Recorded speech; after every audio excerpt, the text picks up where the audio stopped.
Hola, ¿qué tal amigos de Proyecto Grado Cero? Estamos aquí desde el Instituto de Investigaciones Jurídicas de la UNAM en compañía de Gerardo Centeno García, el ganador de este concurso de ensayo universitario Benito Juárez.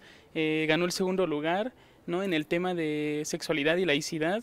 Y sin duda es un honor para nosotros el poder contar con compañeros, ¿no?, de otras universidades, en este caso de la Anáhuac, de Mérida, Yucatán, el poder compartir el conocimiento en torno a este tema que es muy importante en este entorno actual, ¿no?, el tema de la laicidad y su relación con la sexualidad. Para realizar este programa nos encontramos Laura Erika González. Gerardo Centeno García. y Sergio Guillermo. Y pues bueno, no sé si para empezar te gustaría comentarnos cómo surge esta idea de empezar a tratar ese tema, ¿no?, de la laicidad, la sexualidad, y cómo te fuiste entrometiendo y desde qué punto partiste para realizar el ensayo ganador.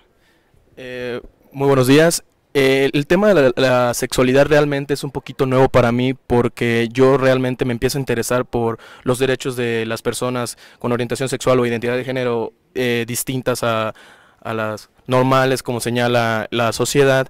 Hace como 3 años, yo llego a Mérida, perdón, hace 2 años y medio, yo llego a Mérida y hay una amplia aceptación a la cultura homosexual. Hay muchos centros focalizados en los cuales se pueden reunir estas personas e inclusive se pueden focalizar en los centros juveniles y no hay problema, no hay ninguna discriminación. Entonces, entre plática y plática, entre compañeros, conozco gente homosexual, conozco gente lesbiana y me empiezan a platicar su ideología respecto de mi carrera, que era Derecho. Yo en ese entonces quería estudiar, quería dedicarme al área fiscal sobre impuestos.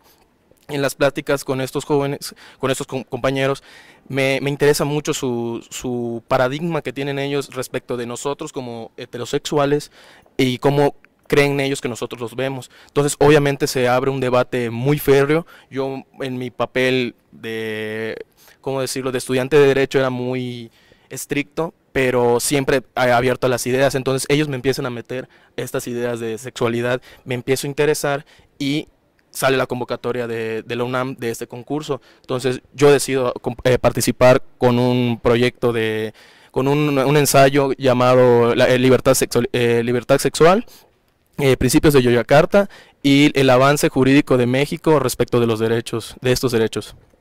¿Cuáles serían los principales puntos que encontraste de laicidad y sexualidad y esto comparado con los principios de Yocarta? Pues yo en el trabajo toqué 4 temas, que era el ámbito laboral, el educativo, no, era el ámbito laboral, el de la vida, el de, disculpen, la relación iglesia con los homosexuales y algún como unos casos previos respecto de la sexualidad aquí en México. Esta relación que tiene la institución, ¿no?, como es considerada la iglesia, ¿cómo partiste para llegar a entender el entorno de estas personas y su relación con la institución de la iglesia, ¿no?, ya que sabemos que hay una gran lucha, ¿no?, en torno a la institución iglesia-estado, todo lo que conocemos, ¿no?, las leyes de reforma y cuestiones parecidas, y cómo tomas todo el antecedente histórico para situarte hoy día en la relación con estas personas. Pues los antecedentes históricos yo los consigo con un investigador de la CODEI. De hecho es Jesús Rivas. Él me ayudó mucho dándome acervo legislativo y jurisprudencial y de algunos casos previos en mundiales respecto de los derechos sexuales. Y como que la posición eclesiástica la consigo en parte de mi universidad, porque mi universidad es expresamente católica, pero mi padre me recomienda es un director de casos canónicos en el estado de Yucatán, porque el estado de Yucatán tiene un amplio ambiente respecto de la iglesia, hay una amplia aceptación de lo que diga la iglesia. Hablo con este señor y él me da una cierta posición y yo parto de esa ¿cómo decirlo?, de esa premisa de cómo estaban los derechos en Yucatán. Cuando yo hago el ensayo siento que estaba muy localista. Entonces me contacto otra vez con este señor Jesús Rivas y él me da los casos previos. Por ejemplo, la ley de anti-homosexuales en Uganda, la ley de antipropaganda de Rusia. ¿Qué otro caso sería? El caso londinense, en el cual una persona se cambia de sexo y no le permiten trabajar porque salía como hombre y él se vestía como mujer. Bueno, ya era morfológicamente una mujer, ya había tenido el cambio de sexo. Entonces, agrupo estos casos, los trato de como que comparar con los principios, o sea, el principio de salud, el principio de derecho al trabajo, y empiezo a compararlo con lo que pasa aquí en México. Empiezo a hacer como una comparación de cómo está la situación, el paradigma jurídico en esos lugares y cómo está aquí en México, y hago una cierta propuesta de qué se debe de hacer para amoldar la Constitución y las leyes reglamentarias, leyes secundarias, para proteger más ampliamente los derechos de estas personas. Comentabas, y en principio de nuestra plática, los derechos tanto de homosexuales como de identidad de género. ¿Cuáles serían los principales, bueno, y en virtud de que hay diferencias entre sexualidad, sexo e identidad de género, cómo lo manejaste tú en torno a la laicidad y los antecedentes canónicos que hay dentro de los principios, pues en la Biblia, ¿no? El claro caso de Sodoma y Gomorra, y en nuestra legislación, pues no, que aquí en México sí se tiene una consideración y está prescrito en el Código Civil el cambio en razón de identidad de género que son los transexuales. ¿Cómo lo abordaste? Bueno, yo los dos conceptos, orientación sexual e identidad de género, los consigo en el manual de los principios de Yogyakarta, es una guía. Entonces, en cada principio trae como que una cierta explicación de las personas que realizaron ese documento. Al principio como que en el intro de este documento dice que, por ejemplo, la orientación sexual es, en breves palabras, hacia quién yo me siento atraído, y la identidad de género, qué género me siento yo intrínsecamente, si yo me siento mujer, si yo me siento hombre, si yo me siento los dos. Entonces, de esos dos conceptos yo parto. Respecto de lo que decías del Código Civil, por ejemplo, es muy marcado y es muy, por decirlo así, gracioso que estemos hablando de una época ya contemporánea, ya no moderna, en la cual los derechos humanos, mucha gente aboga derechos humanos, y no realmente no se da cuenta de ese tipo de cuestiones en el marco jurídico. Por ejemplo, en Yucatán yo veo que en el Código Civil sí estipula que el matrimonio, por ejemplo, es entre un hombre y una mujer.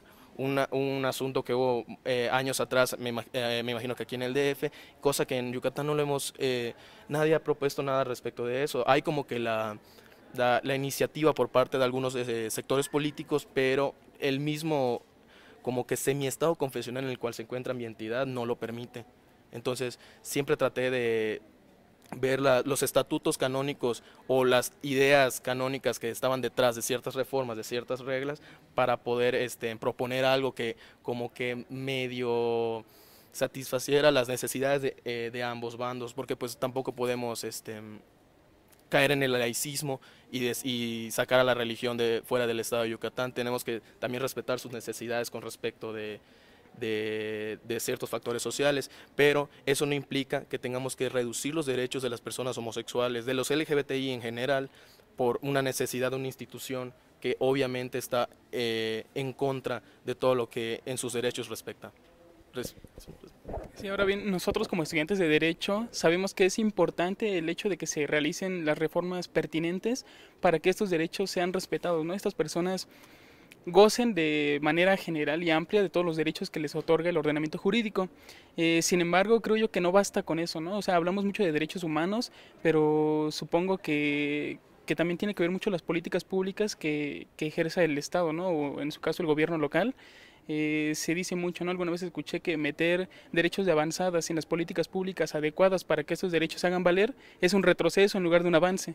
No sé, ¿cómo ves o cómo partiste? Mencionabas al principio algo de la educación, ¿no?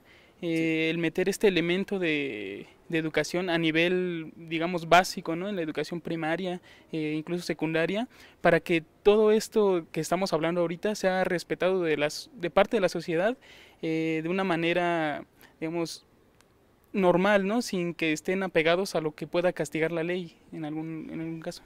Pues respecto de estos derechos, como tú dices, todo el mundo aboga derechos humanos, pero muy poca gente hace, bueno, por ejemplo en mi identidad, muy poca gente hace mella respecto de ellos. Estuve leyendo hace poco un autor que se llama Peter Haberle, que dice que toda expresión cultural es susceptible a normalización y reglamentación. Yo estoy muy de acuerdo con ello. Yo siento que la educación, como habíamos planteado, la educación y la cultura son muy importantes en el factor social para poder resolver estos asuntos de sexualidad y estipular los que son libertades sociales. No es ningún un privilegio que todos, que algunos deben de gozar por condición económica, por condición de raza, por ejemplo. Entonces, yo siento que, por ejemplo, en mi ensayo, por falta de espacio no pude platicar mucho de ello, pero yo tenía muy claro que el activismo el litigio, como nosotros como abogados, influye mucho en que la Corte saque jurisprudencia, que es un paso pues no tan amplio como una reforma, pero pues es un factor de un órgano de poder apoyando a esta comunidad. Siento que si el activista sale a la calle y esparce, por ejemplo, los principios de Yogyakarta, muchas gentes que no profesen, que sean de orientación sexual y de identidad de género distinta, los conocen, ellos en un principio van a decir, oye, tengo estos derechos. Sí, le van a decir es soft law, no aplica, pero mínimo va a tener como que un preámbulo de pelea, de litigio contra ciertas decisiones jurídicas, políticas de la administración pública o de la sociedad en sí. Y por parte de los abogados, generalmente mucha gente considera que, por ejemplo, las revistas jurídicas no tienen validez alguna si las citamos en un litigio, pero siento que si se hace reiterativo, la Suprema Corte o los tribunales unitarios, los colegiados van a estar escuchando y van a estar generando nuevas opiniones respecto de la orientación sexual y la identidad de género con materiales que ellos no tenían previamente, porque pues ellos eran ministros y todo, pero pues no creo que conozcan todas las leyes habidas y por haber. Entonces siento que si se suscitan más casos, por ejemplo, contra el matrimonio, contra los derechos sexuales, y los abogados citan los principios de Yogyakarta, muy poco a poco van a empezar a entrar a la vida jurídica mexicana y va a ser muy importante para las personas que tengan estas orientaciones para poder defender sus derechos, o pasarlo de soft law a pasarlos a un hard law jurisprudencialmente. Eso sería un gran paso para los derechos sexuales en México. Y bueno, no sé, y ya por último, no sé si nos pudieras comentar, mencionabas que ahorita como abogados tenemos también pues este papel importante de empezar a hacer movimientos no solamente sociales, sino también jurídicos para que esto se encamine a alguna ley en materia general, ¿no? Independiente de las que ya se hayan hecho y una correcta regulación. Pero en medidas de protección, comentabas que estuviste relacionado con derechos humanos, sí, ahí en tu estado. ¿Qué podríamos ver como medidas de protección dentro de derechos humanos, en este caso, bueno, aterrizado ahí en Yucatán, que pudiera apoyar a influenciar y a motivar la laicidad ahí en el Estado y también en todo el país, sin que esto incurra en algún conflicto con la laicidad? Pues yo siento que en las primeras instancias jamás van a hacer caso respecto a los derechos sexuales, por ejemplo, en mi estado. Si los publicas ¿cómo se dice? Los presentas en una demanda en contra de un tribunal administrativo, por así decirlo, pero al momento de llegar al amparo, pues son derechos constitucionales, es un paradigma muy amplio, muy abstracto de lo que puedes argumentar. Siento que ahí sí, si argumentamos, por ejemplo, la libertad de religión, ahí sí te pueden tomar en cuenta ciertos argumentos que en tribunales anteriores no te lo podían dar. Siento que es importante también respetar los establecimientos judiciales, no saltarnos directos al amparo. Bueno, de todas maneras no se puede porque tenemos que agotar los recursos previos, pero siempre estar los agentes judiciales y los abogados, estar presentes y haciendo presentes este tipo de principios para que los vayan conociendo, se vayan instruyendo al respecto, se vayan conociendo este tipo de conceptos y posteriormente adentrarlos en la legislación mexicana, ya para tener un control y una aplicación severa en contra de cualquier acción que viole los derechos humanos de todas las personas que tengan orientación sexual e identidad de género distintas. Bueno, pues no sé si hay algo más que le quieras decir a todos nuestros escuchas.